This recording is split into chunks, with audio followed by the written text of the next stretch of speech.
Oke, cek suaraku sudah masuk belum, Miss? Oke. Sudah. Ya. Oke, kita mulai saja. Selamat sore teman-teman, Miss Marta, Miss Ragil, Miss Janis, Miss Ana, Miss Regina, teman-teman level kelas 4. Terima kasih sebelumnya atas waktu yang sudah dilonggarkan untuk kegiatan pada sore hari ini.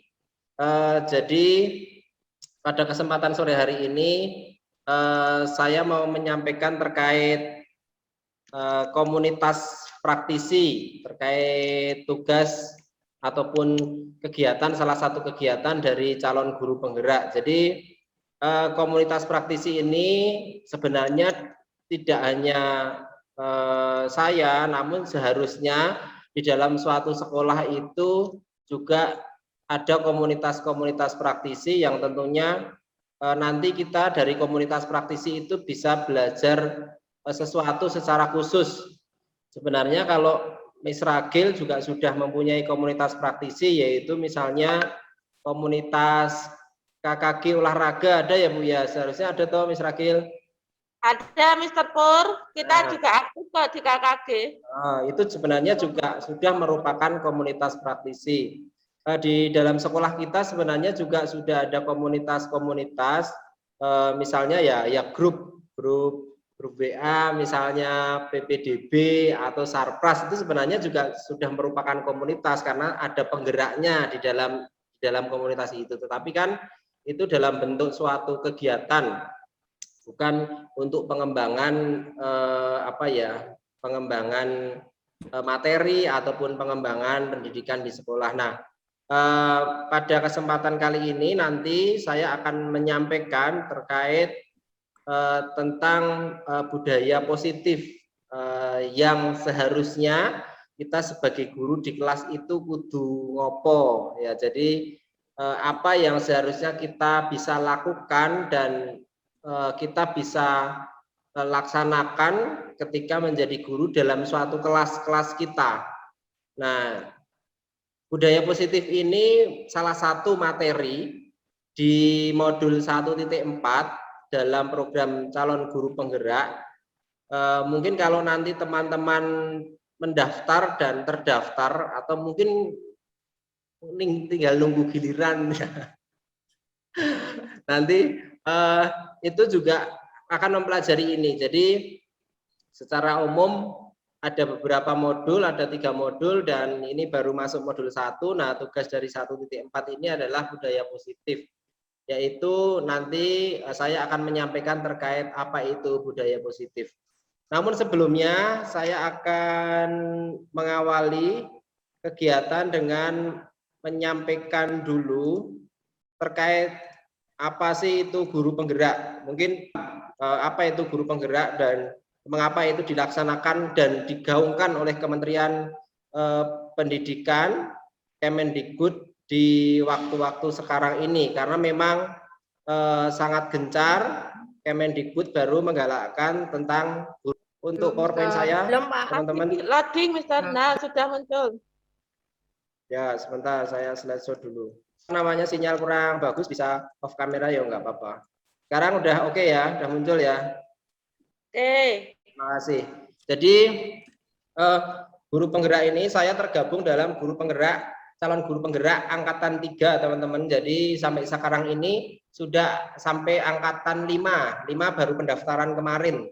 Jadi saya angkatan 3. Nah, ini infonya ini dari SIM PKB, akun Dapodik kita masing-masing. Di SIM PKB itu ada undangan yang kalau kita follow up undangan itu tentunya nanti ada serangkaian tes begitu dan nanti akan diseleksi dari ribuan per angkatan dan nanti kalau dinyatakan lolos kita mengikuti kegiatan calon guru penggerak. Calon guru penggerak ini arahannya juga macam-macam. Untuk angkatan pertama itu mungkin ada di wilayah timur Indonesia, di wilayah angkatan 2 mungkin di wilayah tengah. Nah, angkatan 3 ini wilayah barat dan terkhusus angkatan 3 ini adalah Kabupaten Sleman. Mungkin angkatan 4 nanti bisa Kabupaten Bantul atau angkatan 5 nanti Kabupaten atau Kota Jogja misalnya. Nah, itu nanti bisa teman-teman lihat di SIM PKB masing-masing. Nah, tagline dari guru penggerak adalah guru penggerak Indonesia Maju. Ini yang disampaikan oleh Mas Menteri Mas Nadiem Makarim. Nah, apa itu guru penggerak? Jadi guru penggerak adalah bertujuan untuk menjadi pemimpin pembelajaran yang mendorong tumbuh kembang murid secara holistik, aktif, proaktif dalam mengembangkan pendidikan untuk mengimplementasikan pembelajaran yang berpusat pada murid, serta menjadi teladan dan agen transformasi pendidikan mewujudkan profil pelajar Pancasila. Nah, perjalanan guru penggerak ini selama 9 bulan dalam materi pelatihan daring dalam jaringan, lalu ada lokakarya, itu 1 bulan sekali, dan pendampingan. Pendampingan itu juga 1 bulan sekali sebelum lokakarya. Nah, untuk calon guru penggerak ini, mulai angkatan 5 ini, kalau angkatan 1 sampai angkatan 5 itu masih 9 bulan teman-teman. 7 bulan itu pembelajaran daring, 3 bulan itu nanti aksi nyata. Mungkin akan diwujudkan dalam kegiatan-kegiatan membuat alat-alat peraga dan lain sebagainya. Nah, tapi untuk yang angkatan 5 ke atas ini sudah 6 bulan, sudah lebih dipadatkan lagi. Nah, untuk kegiatannya secara rutin adalah pembelajaran daring, lalu nanti ada sebelum lokakarya itu setiap sebulan sekali, sebelum lokakarya itu ada bimbingan, ada diskusi kelompok seperti ini, nanti menggunakan Zoom, lalu ada pendampingan, jadi ada kita, masing-masing kelompok itu ada guru pendamping yang akan datang ke sekolah sebelum kita melaksanakan lokakarya. Nah, lalu lokakarya itu dilaksanakan di hotel biasanya, atau di tempat yang memang benar-benar bisa digunakan. Itu kita memang harus antigen, lalu biasanya dilaksanakan 1 hari dari pagi sampai sore di hari Sabtu biasanya. Nah, saya sudah melaksanakan kegiatan lokakarya sampai kedua, ketiga besok tanggal 6 hari Sabtu tanggal 6. Enggak tahu nanti tempatnya di mana. Nah, itu teman-teman. Nah, program guru penggerak ini sebenarnya kalau menteri-menteri ataupun Kemendikbud yang dulu itu menyampaikan bahwa pendidikan itu dari atas ya, dari atas sudah membuat program, lalu itu disampaikan ke bawah dan di bawah harus mengikuti. Kalau dulu ada kurikulum KBM ya kan, terus ada kurikulum 2004, KTSP, lalu ada sekarang tematik. Nah, tujuan dari ini itu sebenarnya dari kementerian itu akan mengembangkan dari bawah dulu. Jadi dari guru-guru per kelas, nanti semakin dilatih, dikasih bimbingan, kasih materi, kasih diklat, kasih seminar begitu. Nah, nanti dari bawah itu akan berkembang dan nanti akan naik ke pendidikan dasarnya. Nah, jadi kayak piramida terbalik teman-teman. Jadi tidak aturan itu dari atas lalu ke bawah, tapi kita mencoba dari guru-gurunya dulu, dari kelas-kelas, terus nanti bisa berkembang sampai ke atas. Seperti itu. Nah, lalu guru penggerak sendiri itu mengacu pada pendidikan Bapak Pendidikan Nasional sendiri. Seperti kita ketahui teman-teman waktu dulu kuliah juga sudah belajar terkait tentang teori-teori pembelajaran dari luar, ya kan, banyak banget. Nah, sebenarnya untuk guru penggerak ini kita menyasar pada Bapak Pendidikan Nasional yaitu Ki Hajar Dewantara. Karena Ki Hajar Dewantara ini mempunyai filosofi pendidikan yang sangat baik, yaitu ing madya mangunkarsa, ing ngarsa sung tulodo, tutwuri handayani, ya. Ing ngarsa sung tulodo, ing madya mangunkarsa, tutwuri handayani. Jadi ada 3 filosofi itu yang sebenarnya dikembangkan dalam program ini. Nah, arah program guru penggerak saat ini yaitu hanya mendorong prestasi akademik murid, ya kan. Jadi mungkin banyak sekolah-sekolah yang menekankan atau memusatkan pada prestasi, lalu mengajar dengan kreatif. Itu jelas kita sudah laksanakan, mengembangkan diri secara aktif, ikut kegiatan-kegiatan, les bahasa Inggris, les Mandarin, seperti yang sudah kita lakukan. Ini juga peran guru saat ini. Nah, harapan ketika program penggerak ini dapat berjalan dengan lancar, tumbuh kembang murid secara holistik. Jadi profil pelajar Pancasila. Nanti profil pelajar Pancasila itu apa sih? Nanti saya tenangkan di belakang. Lalu yang kedua adalah menjadi pelatih atau coach bagi guru lain untuk pembelajaran yang berpusat pada murid, ya kan? Nah, jadi ya kita sebagai guru, ya sebagai pendamping, ya sebagai pelatih, ya kan, untuk kita bisa belajar bersama-sama anak-anak kita di kelas yang berpusat pada anak-anak kita.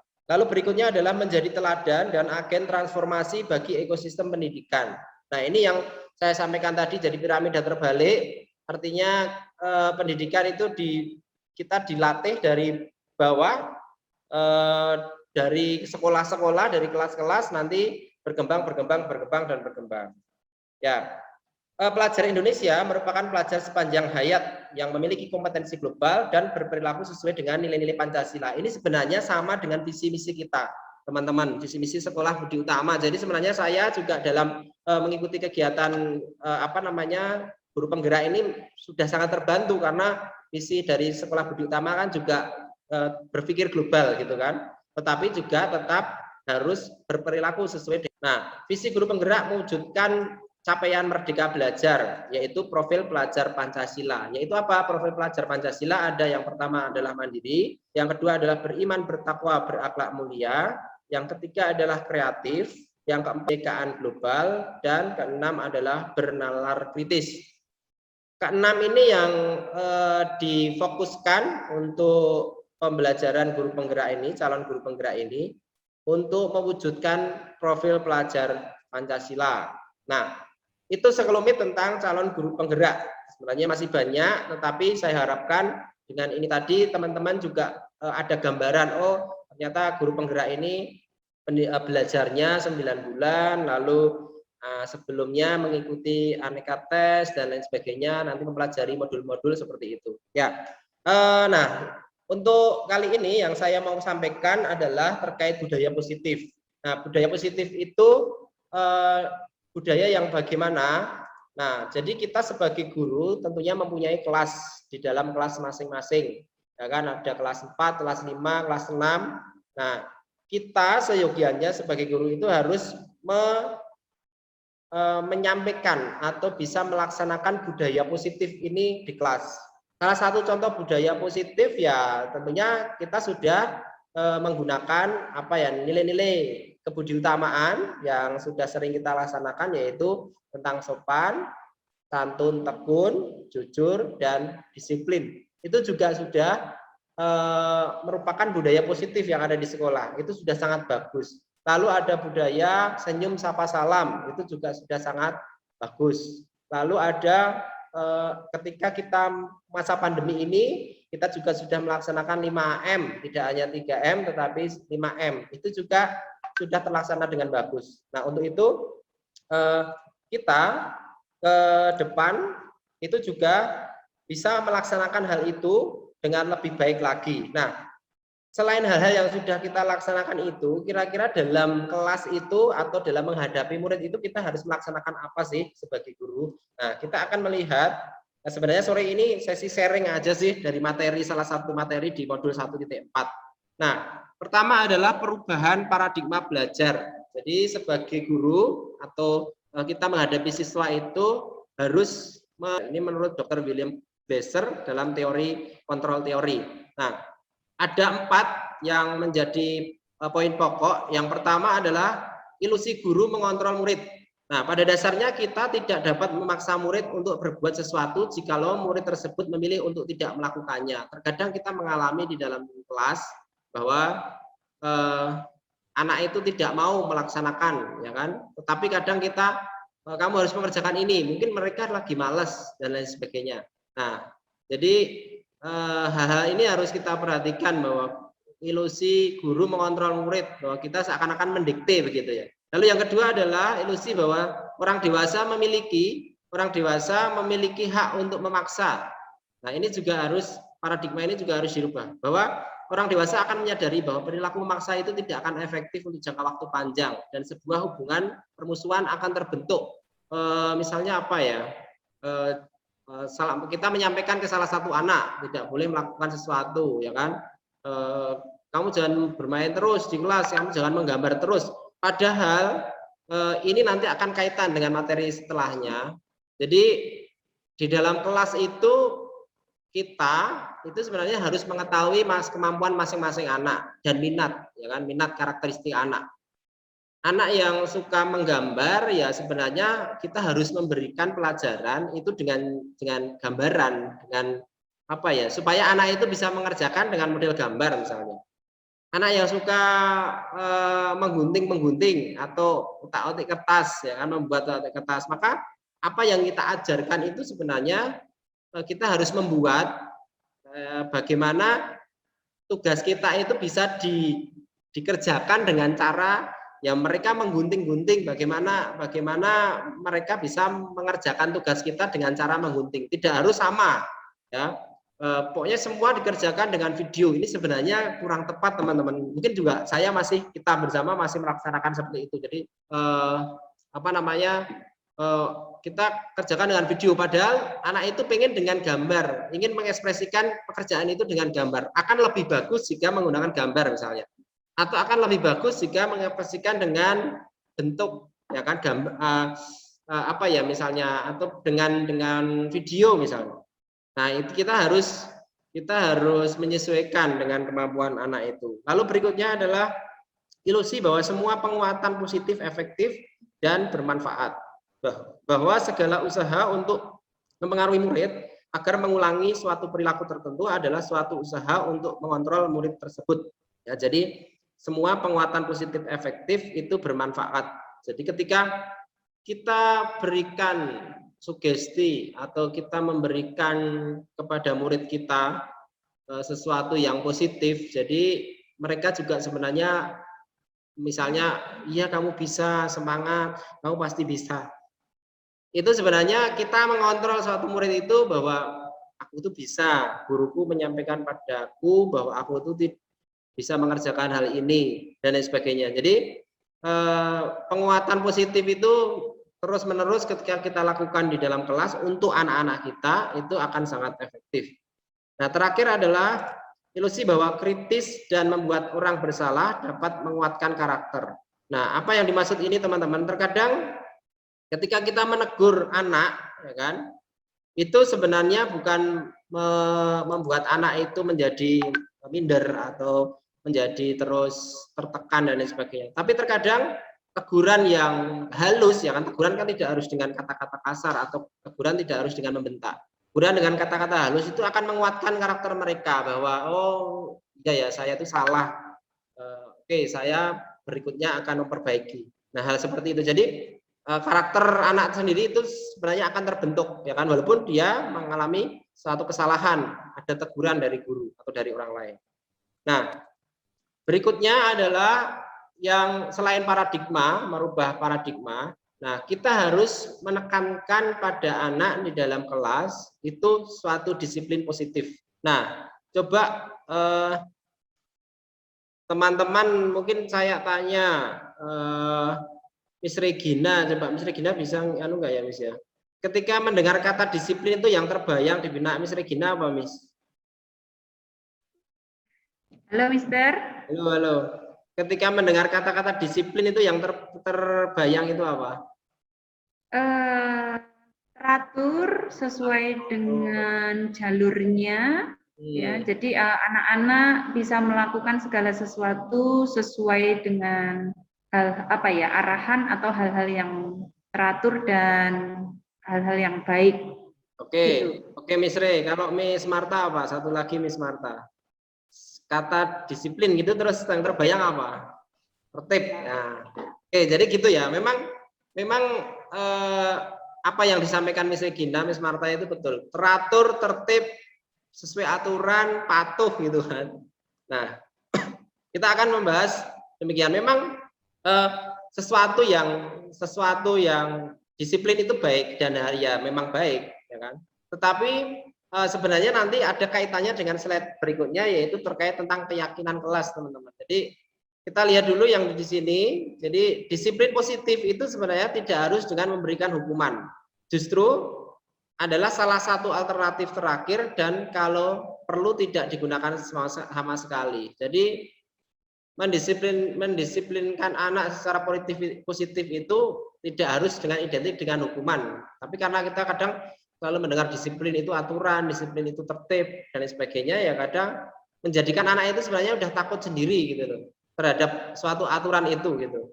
Nah, makna kata disiplin. Nah, di sini kita akan membahas bahwa di dalam suatu kelas itu menurut Ki Hajar Dewantara terkait disiplin bahwa menciptakan murid yang merdeka belajar, itu syarat utamanya adalah harus ada disiplin yang kuat. Memang betul harus ada disiplin yang kuat. Tetapi disiplin yang dimaksud adalah disiplin diri yang memiliki motivasi internal. Artinya apa? Dari dalam diri kita.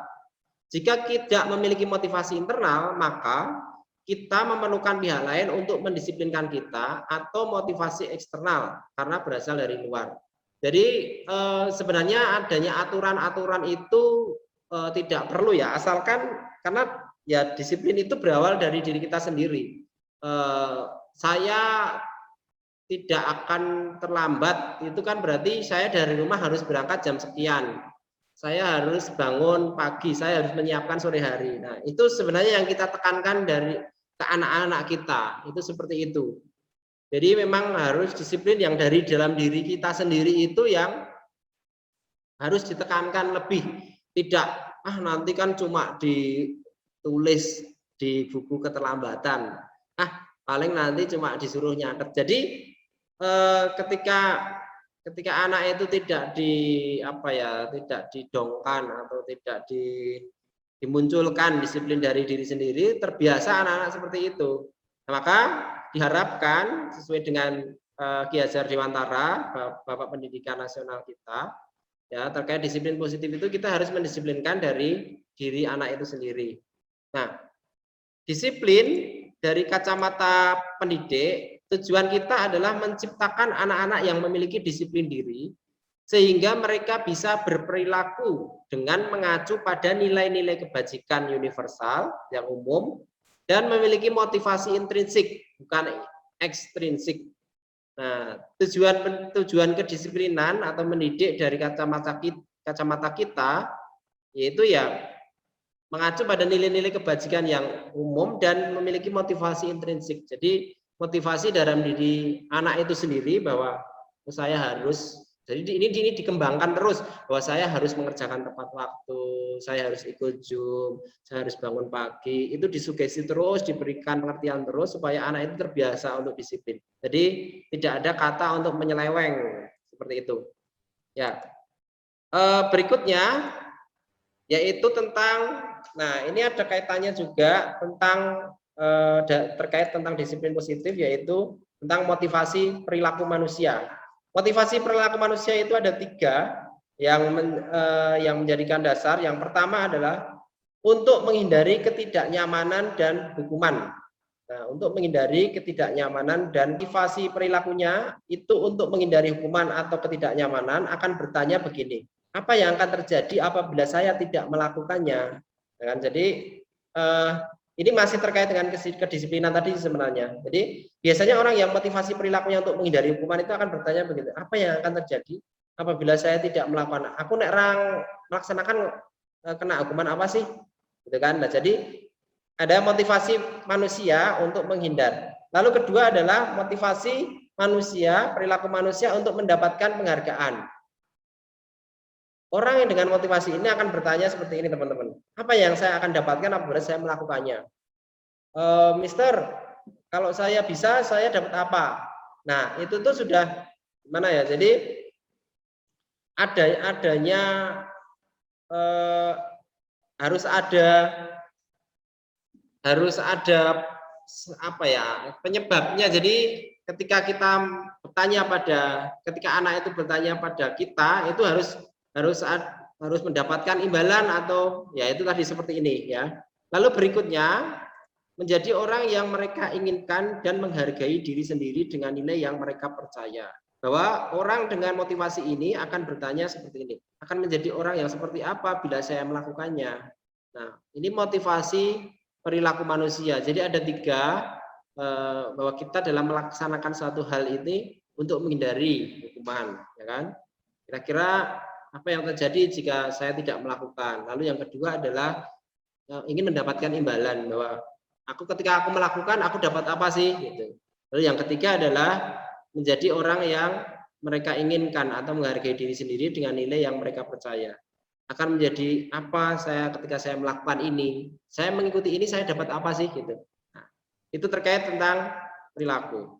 Nah, terkait tentang budaya positif juga kita dihadapkan pada kebutuhan dasar manusia, ya, kebutuhan dasar manusia. Yang pertama adalah kebutuhan dasar manusia yaitu kebutuhan bertahan hidup. Ya, kebutuhan bertahan hidup, bahwa manusia itu mempunyai kebutuhan pertama adalah bertahan hidup, yaitu kebutuhan fisiologis, yaitu rumah, pakaian, dan makanan, sandang, pangan, dan papan. Lalu kedua adalah kebutuhan cinta kasih, yaitu kebutuhan psikologis, memiliki kasih sayang, dihargai, hubungan sosial dengan teman, keluarga, peliharaan, dan lain sebagainya. Jadi ketika ada anak di dalam kelas, itu kok nggak punya teman, nah ini kebutuhan dasarnya ini tidak terpenuhi. Kalau saya yakin kalau kebutuhan bertahan hidup ini terpenuhi, tapi kalau ini mungkin ada beberapa keluarga yang harus mungkin sudah tidak lengkap, atau mungkin ada yang meninggalkan rumah. Nah, ini juga ada sesuatu yang kurang dari situ. Ada sesuatu yang kurang. Lalu peliharaan. Nah, mungkin juga kalau teman-teman ada memelihara kucing, anjing, dan lain sebagainya. Nah, itu juga salah satu kebutuhan dasar yang harus kita penuhi, yaitu salah satunya cinta dan kasih sayang. Berikutnya adalah kebebasan. Kebutuhan manusia yang ketiga, kita butuh bebas. Di suatu ketika kita harus mandiri, ya kan, tidak tergantung dengan orang lain. Lalu otonomi, ya kan, kita melakukan sendiri tanpa konfrontasi ataupun tanpa gangguan orang lain. Nah, kita yang banyak bergerak, tidak mau diatur, ini juga salah satu kebutuhan manusia, kebutuhan anak. Yang ketiga adalah kesenangan, keempat adalah kesenangan. Ya, kesenangan, bermain, tertawa. Tertawa itu merupakan kebutuhan juga loh, teman-teman. Jadi ini juga harus terpenuhi. Lalu yang kelima adalah kekuasaan, yaitu kekuasaan untuk mencapai sesuatu, menjadi kompeten, menjadi terampil, pintar, diakui. Kalau juara itu berarti disanjung, ya kan? Nah, itu juga merupakan kebutuhan kita untuk diberikan support, ya kan? Lalu kebutuhan didengar, memiliki rasa harga diri, dihargai kalau memang kita itu melakukan sesuatu dengan baik, dikasih reward. Nah, itu juga merupakan salah satu kebutuhan dasar anak, dasar manusia. Oke, nah selanjutnya adalah terkait tentang posisi kontrol. Nah, di dalam budaya positif ini ada juga kita belajar ketika nantinya di dalam kelas ini kita harus perlunya kita sebagai guru itu sebagai posisi kontrol. Bagaimana sih posisi kontrol itu? Nah, menurut Diane Goosen dalam bukunya Restructuring School Discipline, dia mengungkapkan bahwa guru perlu meninjau kembali penerapan disiplin di dalam ruang-ruang kelas kita selama ini. Apakah telah efektif? Apakah berpusat memerdekakan dan memandirikan murid? Bagaimana dan mengapa? Ya kan? Jadi karena basic ataupun inti dari kegiatan ini adalah basicnya adalah kelas itu ada anak-anak kita, maka kita sebagai guru itu kita harus bisa memposisikan sebagai posisi kontrol. Nah, 5 posisi kontrol di dalam teman-teman. Jadi kita sebagai guru di dalam kelas itu ada 5 hal. Yang pertama adalah penghukum. Loh, kenapa guru sebagai penghukum? Itu perlu, ya kan, di dalam kelas. Karena nanti ketika ada anak-anak yang tadi melanggar kedisiplinan itu, kita juga harus bisa sebagai pengadil lah gitu. Nah, orang-orang yang menjalankan posisi penghukum senantiasa mengatakan bahwa sekolah memerlukan sistem atau alat yang dapat lebih menekankan murid-murid lebih dalam lagi. Ya, intinya sebagai guru kita bisa menjadi penengah, pengadil dalam kelas itu. Lalu membuat orang merasa bersalah. Ketika ada murid yang nyeleneh atau nyeleweng atau bersalah, nah, pembuat orang merasa bersalah akan menggunakan keheningan dalam membuat orang merasa tidak nyaman, bersalah, dan rendah diri. Nah, biasanya guru-guru teman kita, guru BK seperti Miss Marta ini juga ketika mengundang anak itu juga sebenarnya membuat orang atau murid ini bersalah bahwa kamu itu sebenarnya jadi ketika diskusi lalu ada pendampingan begitu menekankan bahwa kamu tindakan yang kamu lakukan itu benar apa salah. Lalu ya kalau salah kamu harus bagaimana. Nah ini perlu juga. Jadi guru harus menegaskan bahwa si A ini benar, si B ini salah. Lalu kalau kamu salah bagaimana, kalau kamu benar bagaimana. Nah yang ketiga adalah teman. Nah guru pada posisi ini tidak akan menyakiti murid, namun akan tetap berupaya mengontrol murid melalui persuasi, mengajak, ya kan. Kita sebagai teman, ya kan, dalam kelas, ya kan, kadang guyonan, kadang kita kalau dalam mengajar juga memberikan apa ya sanjungan ataupun reward yang baik, ya seakan-akan kita sebagai teman mereka. Lalu yang keempat yaitu kita dalam kelas yaitu sebagai pemonitor atau pemantau. Jadi pada saat kita mengawasi, kita bertanggung jawab atas perilaku orang-orang yang kita awasi. Nah, ketika kita menilai sikap anak di dalam kelas, itu juga fungsi pemantau ini sangat perlu, ya kan? Bahwa si A ini kok suka usil, ya kan? Lalu oh ini baik kalau ada temennya nggak bawa makanan kok ketika istirahat ngasih. Nah, jadi kita sebagai pemantau, fungsi pemantau. Dan yang keempat, yang kelima adalah fungsi guru di dalam kelas sebagai manajer, yaitu guru berbuat sesuatu bersama murid, mempersilahkan murid mempertanggungjawabkan perilakunya jika itu benar ataupun salah, mendukung murid agar dapat menemukan solusi atas permasalahan sendiri. Jadi manajer tentunya ya kalau ada murid yang salah ya ditegur, kalau ada yang benar ya dibenarkan, diberikan reward apalah gitu. Jadi bisa merangkul semuanya, tidak terus yang wah itu ada satu murid yang nggak disenangi terus nggak disenangi terus, jangan, ya kan. Kita tetap harus merangkul, harus menggabungkan ya semuanya harus bisa belajar dalam suatu kelas yang kondusif. Nah, berikutnya adalah teman-teman ketika di dalam kelas ini biasanya kita membuat suatu peraturan kelas ya teman-teman ya. Saya pun juga di dalam kelas juga biasanya itu membuat istilahnya adalah peraturan kelas. Nah, tetapi sebenarnya ini juga bagus ilmu baru teman-teman yang perlu kita ketahui bersama, yaitu keyakinan kelas bukan peraturan kelas. Nah, kenapa kita harus membuat keyakinan kelas bukan peraturan kelas? Itu akan lebih memotivasi seseorang dari dalam atau memotivasi secara intrinsik. Seseorang akan lebih tergerak dan lebih bersemangat untuk menjalankan keyakinannya daripada hanya sekedar mengikuti serangkaian peraturan. Gini diatur, gini diatur, gini diatur, gini diatur. Ketika muncul dari dalam diri kita, makanya kita harus ya tadi menyampaikan pada anak harus membiasakan diri bahwa oh kalau Zoom itu tidak boleh makan, kalau Zoom itu kalau mau tanya angkat tangan. Itu sebenarnya yang harus ditekankan dalam kelas-kelas kita. Tidak boleh. Nah, itu yang harusnya dihindari. Jadi meyakinkan anak untuk lebih memotivasi secara intrinsik. Mereka perlu mendengarkan dan mendalami tentang suatu keyakinan daripada hanya mendengarkan peraturan-peraturan yang mengatur mereka harus berlaku begini dan begitu. Nah, itu. Nah, pembentukan keyakinan kelas itu didasarkan pada beberapa hal, yaitu pertama, keyakinan kelas bersifat lebih abstrak daripada peraturan yang lebih rinci dan konkret. Mungkin bahasanya lebih nggak jelas ya, karena kan berasal dari dalam diri kita. Kita harus meyakinkan pada diri anak-anak kita. Ya, bukan kalau aturan kan jelas tertulis A, B, C, D. Kedua adalah keyakinan kelas berupaya keyakinan kelas berupa pernyataan-pernyataan universal yang umum-umum. Ketiga, pernyataan keyakinan kelas senantiasa dibuat dalam bentuk positif ya, kalimatnya positif.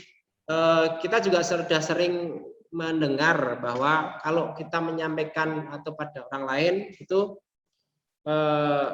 jangan lari. Nah, kan kita harusnya kan jalan aja, ya kan? Tidak menyampaikan jangan lari. Terus misalnya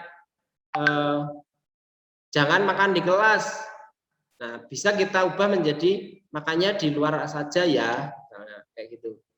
Jadi kalau Kalau minum jangan sambil jalan, ya. Nah, berhenti dulu baru minum. Nah itu pun juga masih lupa, tapi hal-hal positif, kata-kata positif itu yang harus ditekankan pada anak-anak.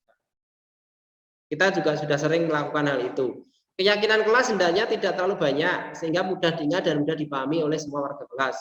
Keyakinan kelas sebaiknya sesuatu yang dapat diterapkan di lingkungan tersebut. Ya, kalau kita misalnya keyakinan kelas ketuk pintu, belum masuk, kalau minum harus angkat tangan, ya hal seperti itu yang tidak usah perlu ditulis tapi sudah diyakini bahwa oh sudah terbiasa. Jadi nanti anak-anak itu akan terbiasa dalam kelas-kelas kita.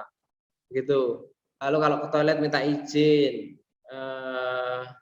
Kalau ada yang berbicara mendengarkan, nah, seperti itu. Semua warga kelas hendaknya ikut berkontribusi dalam pembuatan keyakinan kelas lewat kegiatan curah pendapat. Jadi harus apa ya istilahnya disampaikan pada teman-teman yang apa yang mau kita sepakati untuk kegiatan hari ini. Gitu. Nah, terkait materi budaya positif terakhir teman-teman yaitu tentang restitusi. Kan tadi sudah ada keyakinan kelas, ada kita sebagai guru harus mempunyai, kita harus berdiri sebagai posisi kontrol, lalu ada motivasi positif, ya kan? Positif di dalam kelas adalah restitusi. Apa itu restitusi? Restitusi adalah proses menciptakan kondisi bagi murid untuk memperbaiki kesalahan mereka sehingga mereka bisa kembali pada kelompok mereka dengan karakter yang lebih kuat. Jadi ketika ada murid yang melakukan kesalahan atau ada murid yang melakukan melanggar keyakinan kelas tadi, nah kita itu bisa membantu menciptakan kondisi mereka supaya mereka itu kesalahan mereka kita perbaiki dan nanti bisa kembali ke teman-teman yang lain dengan lebih kuat, tidak terus malah terpojok, tidak merasa terhakimi dan lain sebagainya.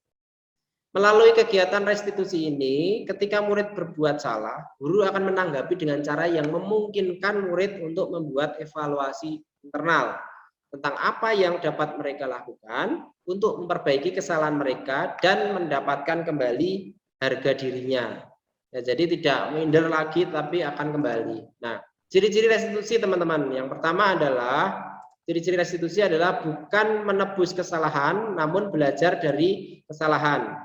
Yang kedua adalah memperbaiki hubungan, tawaran bukan paksaan. Ya, memperbaiki hubungan dan menawarkan bukan paksaan. Yang ketiga adalah menuntun untuk melihat ke dalam diri. Menuntun untuk melihat ke dalam diri. Berikutnya adalah mencari kebutuhan yang mendasari tindakan. Yang berikutnya adalah fokus pada karakter bukan tindakan. Menguatkan dan fokus pada solusi dan mengembangkan murid yang berbuat salah pada kelompoknya, buat salah. Jadi menguatkan, ya kan, fokus pada karakter bukan tindakan hukumannya yang diutamakan, tapi kita menggali pada siswa supaya dia bisa mencari kesalahannya sendiri itu apa, saya harus bagaimana mengakui kesalahannya itu apa. Nah, dalam hasil atau restitusi ini bisa kita lakukan dengan segitiga atau 3 hal, makanya disebut sebagai segitiga restitusi. Yang pertama adalah kita harus menstabilkan, validasi tindakan yang salah. Ya, validasi tindakan yang salah kita bisa melakukan dengan cara misalnya ini, adakah cara yang lebih efektif untuk mendapatkan apa yang kamu butuhkan? Kamu tentu punya alasan mengapa melakukan hal itu, kesalahan-kesalahan. Jadi divalidasi, benar enggak begitu loh apa yang dilaksanakan. Lalu menanyakan keyakinan apa yang telah kita sepakati kemarin, ya kan? Nah, kamu ini menjadi orang seperti apa sih sebenarnya? Nah, lalu terakhir adalah menstabilkan identitas. Itu setiap orang pasti. Nah, jadi menstabilkan identitas ini adalah langkah terakhir untuk menguatkan, maksudnya menguatkan anak ketika mengalami kesalahan atau melakukan kesalahan. Setiap orang pasti melakukan kesalahan. Kamu bukan satu-satunya yang pernah melakukan. Saya sudah menerapkan teman-teman dan ini juga mungkin nanti ketika dalam kegiatan pembelajaran kalau ada teman-teman yang atau ada anak-anak kita yang memang bersalah atau melakukan kesalahan, itu kita bisa melakukan dengan segitiga ini, segitiga restitusi. Mungkin nanti akan dibantu dengan guru bimbingan konseling. Nah, pengalaman dan pembelajaran ya teman-teman. Jadi kemarin itu di kelas saya ada Liana, ya kan. Nah, ini ada langkah-langkah tadi yang akan keyakinan. Jadi ada Liana yang intinya kasusnya itu Liana ini sering telat, ya kan, sering telat masuk Zoom. Ya, dan Liana ini ketika masuk Zoom ini selalu jam kedua, jam pertama ini mesti terlambat. Nah, apa yang saya lakukan untuk menstabilkan identitas? Nah, ini kan pertanyaan ke siswa, mengapa Mister panggil Liana? Nah, waktu itu Mister panggil, lalu nanti ada wawancaranya teman-teman, nanti bisa dilihat. Nah, menurut Liana, kebiasaan yang Liana lakukan itu benar apa salah? Lalu ini saya menyampaikan begini, Liana, kebiasaan yang Liana lakukan itu juga pernah dilakukan. Jadi kamu tidak sendiri yang terlambat. Nah, kamu tidak melakukan sendiri. Namun jika itu kamu lakukan terus-menerus, kamu tidak benahi, kamu akan ketinggalan. Saya yakin Liana bisa mengatasi hal ini. Jadi distabilkan dulu, ya kan? Distabilkan dulu bahwa oh tidak hanya dia yang melakukan kesalahan, tapi ada teman-teman juga. Jadi mereka juga tidak tindakan. Pertanyaan untuk siswa ini untuk Liana. Liana, apa yang membuat Liana terlambat masuk Zoom sih? Lalu beberapa guru menyampaikan ke Mister, kalau Liana juga di jam pertama sering tidak masuk Zoom. Kira-kira mengapa? Apa kamu sengaja melakukan hal ini? Lalu Liana akan menyampaikan, ya kan, fakta-faktanya bahwa saya itu begini, saya itu begini, saya begini. Lalu menanyakan keyakinan. Nah, ini terakhir. Kita di awal sudah membuat keyakinan kelas. Keyakinan itu apa, Liana? Nah, Liana menyampaikan bahwa Zoom tidak pernah terlambat karena kelas 4 itu kemarin sudah membuat aturan ya sebenarnya, keyakinan sama itu bahwa kalau terlambat 5 menit ada hukuman dan lain sebagainya. Nah, ini selain itu terkait Zoom, apa saja kesepakatan dalam kegiatan Zoom? Nah, kesepakatannya apa dalam Zoom? Itu tadi on kamera, kalau ada yang bicara lalu bisa di mute, lalu kalau kamu bertanya angkat tangan. Nah, itu disampaikan oleh Liana. Nah, apakah Liana meyakini dan benar-benar paham akan kesepakatan itu? Nah, ya Mister tahu gitu kan. Nah, terus jika Liana paham dan yakin, apakah ke depan Liana akan memperbaikinya? Jadi ya cara apa namanya membenahi supaya Liana ini tidak terlambat lagi ya dari Liana sendiri, dari motivasi dirinya sendiri secara internal yang harus diperbaiki. Nah, menurut Liana, kalau kelas kita kompak, tertib, dan menyepakati keputusan, maka kelas kita akan jadi seperti apa? Nah, ini Liana yang menjawab. Nah, ini ada wawancara saya sama Liana, dan ini Liana kemarin juga, ini yang tadi itu kan skenario-nya intinya yang saya buat. Nah, ini Liana juga nanti dalam wawancara juga saya memandu dan Liana juga akan menjawab seperti itu. Belum bisa terdengar. Selson.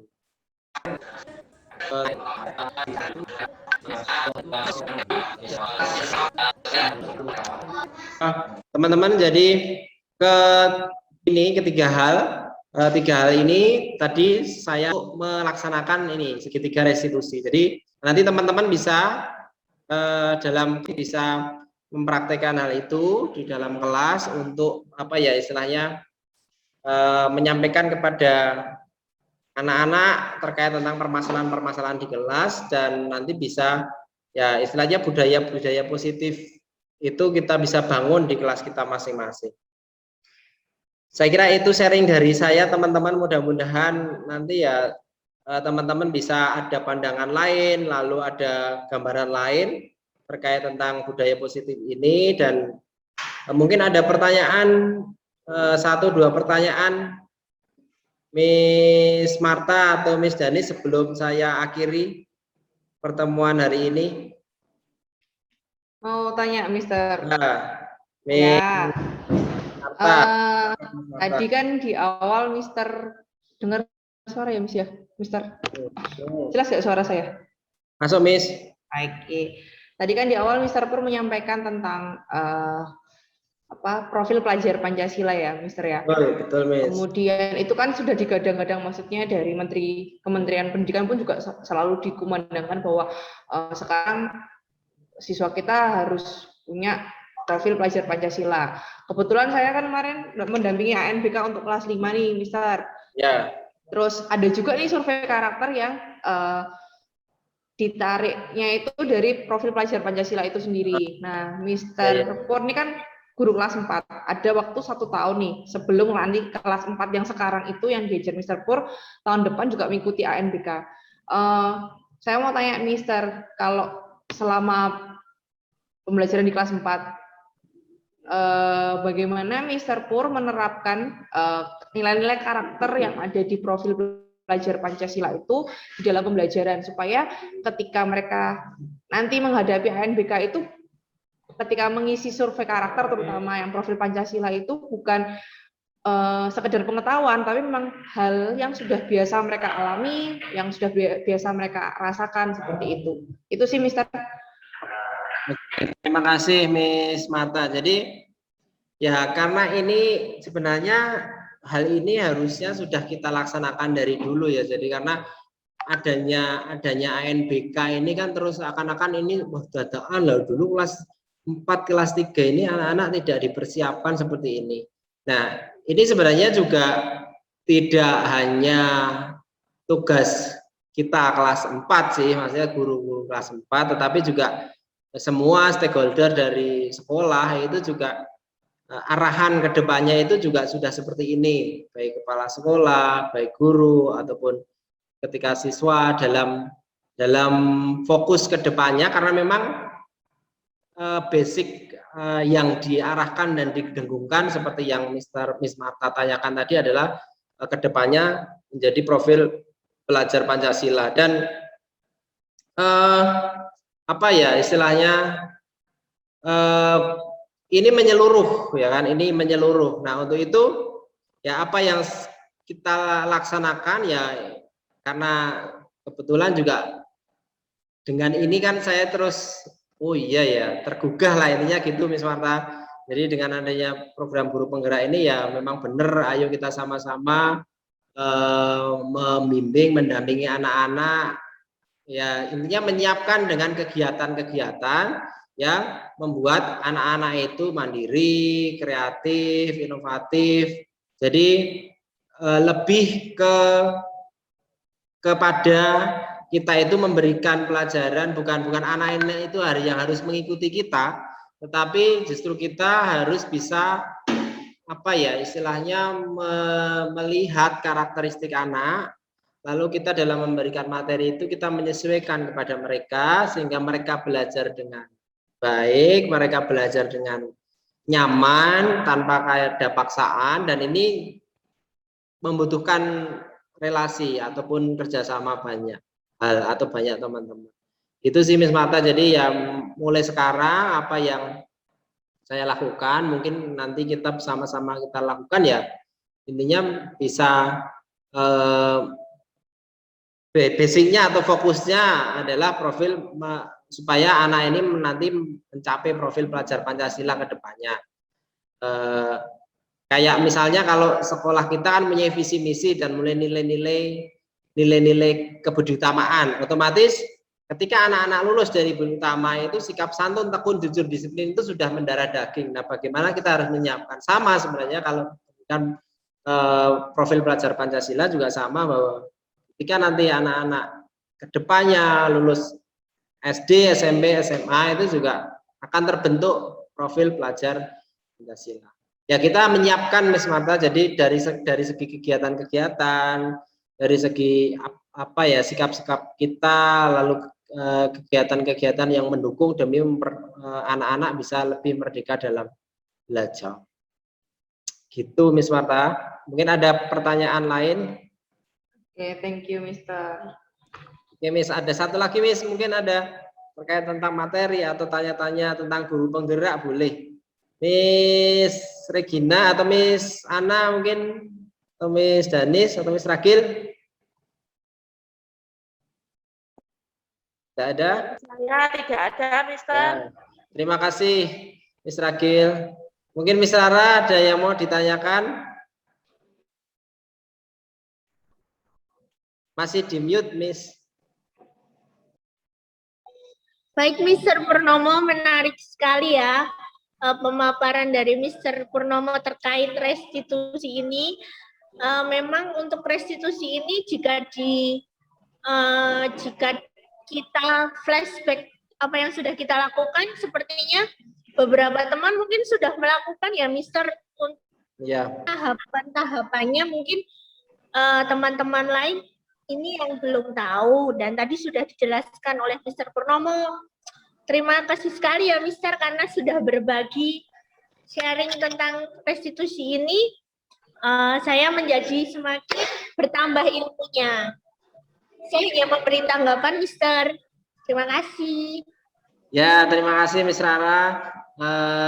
Terima kasih juga sudah mengikuti sharing dari budaya positif ini. Jadi memang bagian dari kegiatan ini sebenarnya tidak berhenti di kegiatan calon guru penggerak, tapi nanti kita sebenarnya kita diingatkan lagi lah, kita sekolah lagi, kita diberikan materi-materi penyegaran yang baru, mungkin pernah kita lakukan tapi baru ngeh, oh ini sebenarnya sudah pernah kita lakukan, tapi mungkin langkah-langkahnya seperti ini, teorinya seperti ini. Nah, ini nanti kita bisa bersama-sama kita lakukan perlahan-lahan, lalu demi mencapai profil pelajar Pancasila tadi kita juga harus menyampaikan ke banyak guru, ke banyak anak-anak kita supaya nanti ke depan apa yang menjadi tujuan pendidikan yaitu mencapai profil pelajar Pancasila itu bisa tercapai. Saya kira itu Miss Rara, Miss Marta dan juga teman-teman. Kalau tidak ada pertanyaan, saya kira cukup ya Miss ya. Terima kasih sekali Miss Regina, Miss Ana, Miss Ragil, Miss Danis, Miss Rara, dan Miss Marta sudah mendengarkan sharing dari saya. Mudah-mudahan ini bisa nanti menginspirasi, menambah sedikit ilmu yang nanti bisa dikembangkan dalam kegiatan kita di kelas. Gitu Miss, terima kasih sekali. Terima kasih juga Mr. Purnomo, ilmunya, pengajarannya.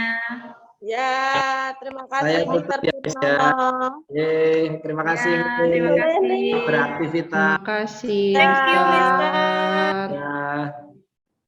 Thank you, Mister.